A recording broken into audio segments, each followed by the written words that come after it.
And the mystery rises. What's he going to say today?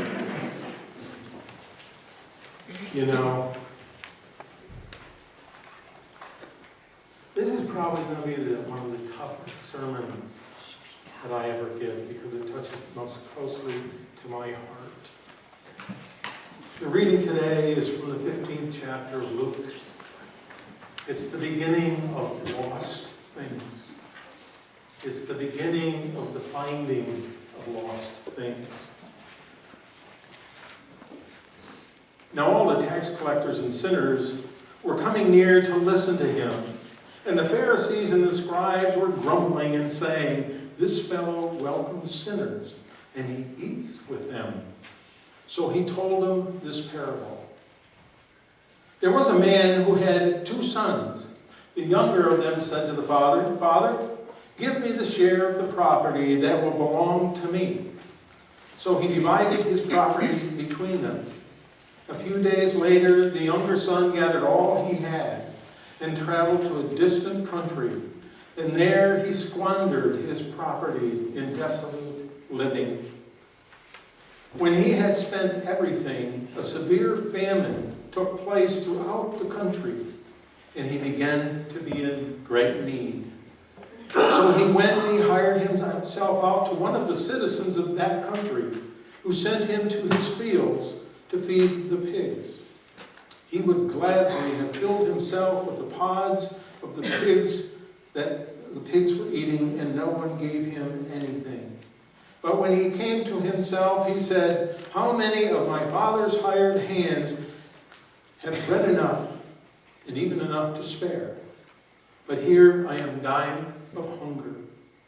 I will get up and go to my father, and I will say to him, 'Father, I have sinned against heaven and before you. I am no longer worthy to be called your son. Treat me like one of your hired hands.' So he set off and he went to his father. But while he was still far off, his father saw him and was filled with compassion and ran and put his arms around him and kissed him. Then the son said to him, 'Father, I have sinned against heaven and before you. I am no longer worthy to be called your son.' But the father said to his slaves, 'Quickly, bring out a robe, the best one, and put it on him.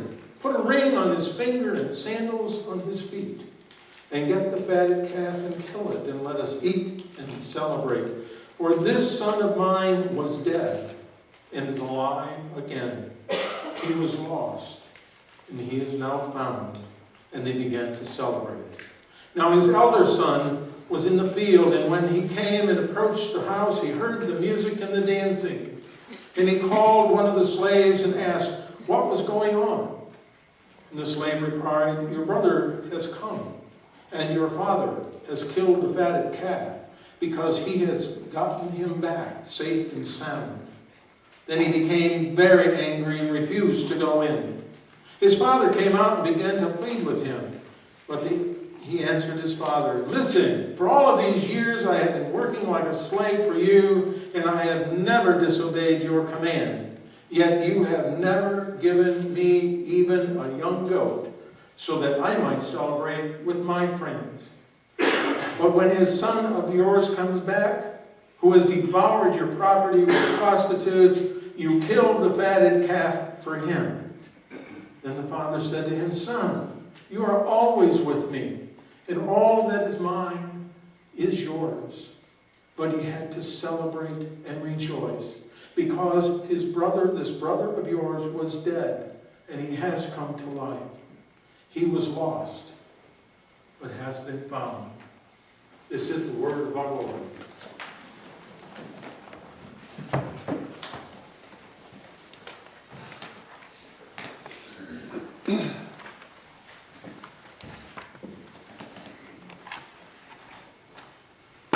That which was once lost is now found. I have 2 favorite books. One of them is not available on the Nook Reader, which I keep in my pocket all the time because it's part of my phone. And that book is called The Ragamuffin Gospel.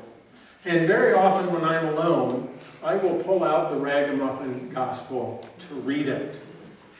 And when I read it, the Gospel comes alive for me. Now, Brendan Manning was a former Catholic priest, and he was, and still is, an alcoholic of the worst degree.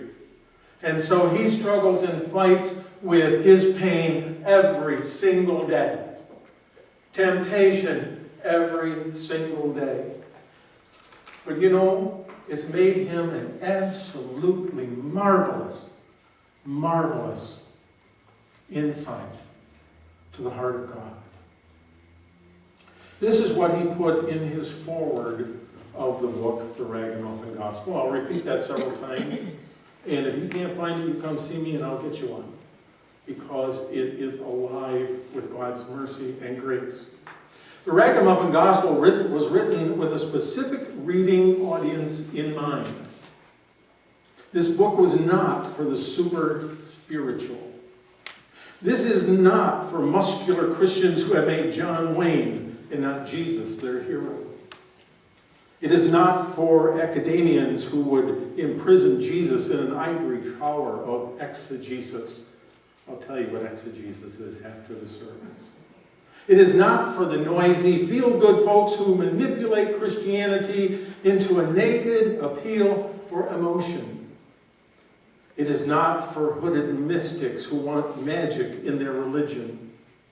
It is not for Alleluia Christians who live only on the mountaintop and have never visited the valley of desolation. It is not for the fearless and the tearless. It is not for red-hot zealots who burst and boast with the rich young ruler of the Gospels.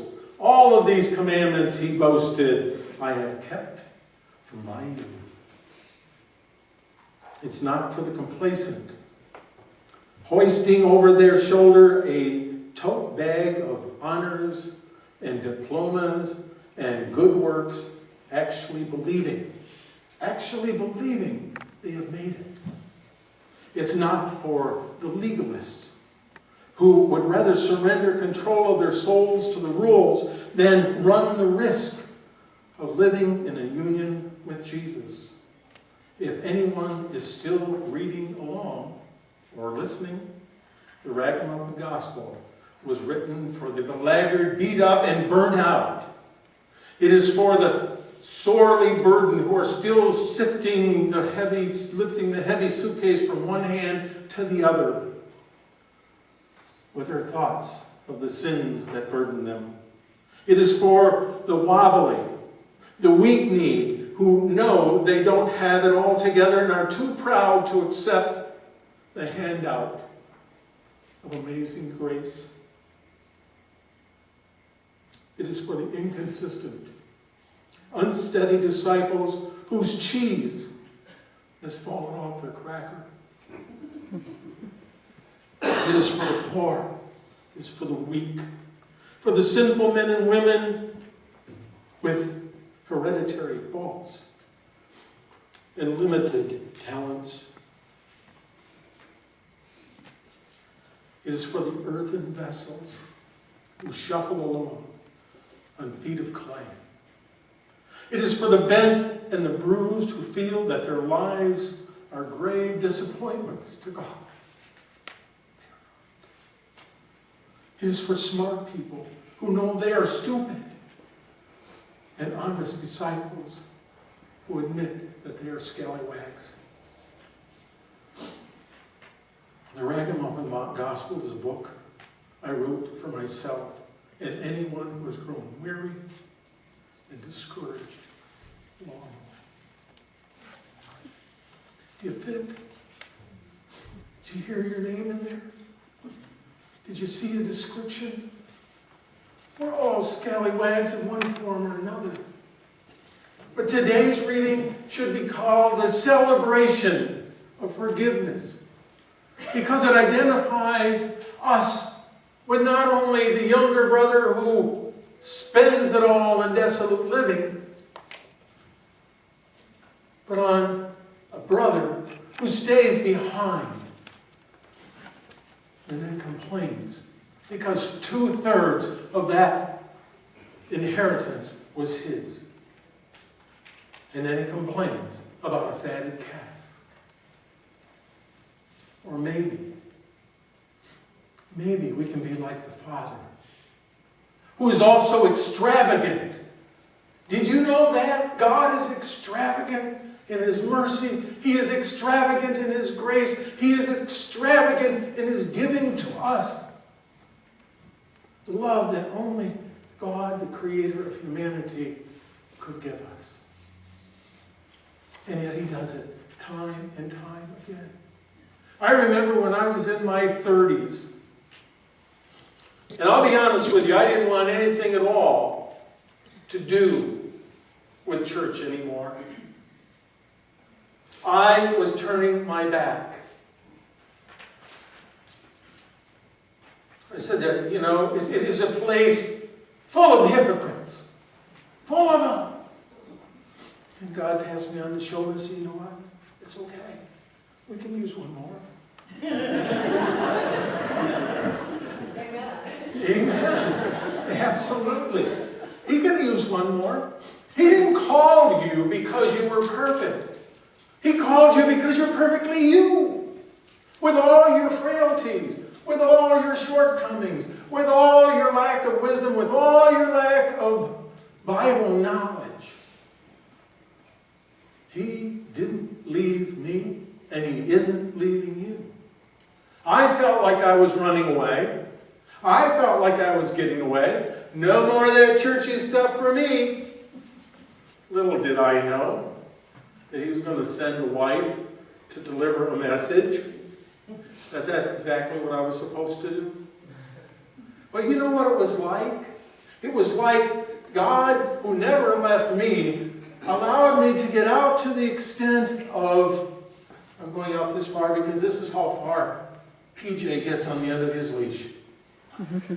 And he runs around, and he sniffs everything, and he tries everything, and he eats things that he's not supposed to eat. He goes in places he's not supposed to go, and I reel him in. But God didn't reel me in. He just kept walking towards me. And closer and closer. And when I ran, it was like I ran around and around and around, and the leash gets shorter, and the leash gets shorter, and bam! Right into his knee. There I was. There she was. God is head over heels, extravagantly in love with you. I know that to be a fact, even if I hadn't read the Ragamuffin Gospel. My second favorite book. This is called The Return of the Prodigal Son. And I always wanted my father to be that person in the picture. But my father couldn't be that person in the picture. My father had as many faults as I had. My father was entitled to his opinion, but like me, he wasn't entitled to be right. I wanted to be able to crawl into his lap and hug him. And I think I told you before, for 14 years, I would go up to him and I would hug him and I would kiss him on the cheek with no response. My father wasn't capable of giving that back, but I was capable of giving it. I was capable of reaching out to him if he couldn't reach back to me, just like God never left me, even when I was trying to run away. Heavens, I was 52 years old before I found out that he had an older brother named Joey who died at a very, very young age because my dad was born and Grandma couldn't take care of both of them. There was nothing he could do about it, but Grandma blamed him. Because you lived, Joey died. What a terrible burden. 52 years it took me to find out what hurt that man. 52 years to understand that he was carrying a burden that I would never, ever able to carry or comprehend. God loved my father, even if he was incapable of showing it back, because he didn't know how. He didn't know which way to start. And my mother, when my dad died, I was there with him, and my mother insisted that he bless his sons before he died. And my dad goes like, bless him with what? What do I have to bless him with? Because that's how empty he felt. God is there. And I cried my heart out because I thought I could never fix it. But it wasn't mine to fix. It was God's to fix. It was me to come to the understanding only that God is head over heels in love with my Father. And he didn't have to do anything to earn that love. God delights in you. God delights in you. You probably haven't heard, maybe some of you have, because I have this habit of pointing out the giftedness of people and telling them that they're a delight. I always wanted to hear that. I wanted to hear that. And I was reading this morning. And I put notes on the back pages of things that really strike me. You might want to do that, even in your Bible. I ran into this person, and her name was Joyce. And I ran into her at the gas station. And she said, "Oh, you're that new pastor over at St. John's, aren't you?" I said, "I am, and who are you?" And she's, "Well, I'm Joyce." She said, "I used to go there. I don't go there anymore." "Oh, why don't you go there anymore?" "Well, you know what? I didn't feel a place there." And I said, "Well, you know what? There is a place there." After 7, 8 years of her being a member of that church, she came, heard a couple sermons, said, "Hey, he's okay. He's okay. I'll stick around. I can work in the kitchen. I can do all those good things and be a part of that." This is the note that she left, and I discovered it this morning in the back of that book. "Dear Pastor Ken and Sue, how can one possibly thank a Good Samaritan?" She said, "Yeah, I know the answer to that. And by the way, you are a delight." And signs it life, love, Joyce. But then she continues on. "You know, I once met a man who always says that about people. A delightful ragamuffin, you called them. Was he named Ken? Maybe you know him. He and his wife passed through Baroda on the way to somewhere. They stayed a while and did good to all that they met. And they were followers of the way." I wept like a baby. I did. You know, we touch people, either positively or negatively, every single day of our lives. What if every person that we saw, we looked at them as if we knew Christ was indeed in them, like the gospel says, that he makes his abode. Not just a house, an abode. An abode is where you live.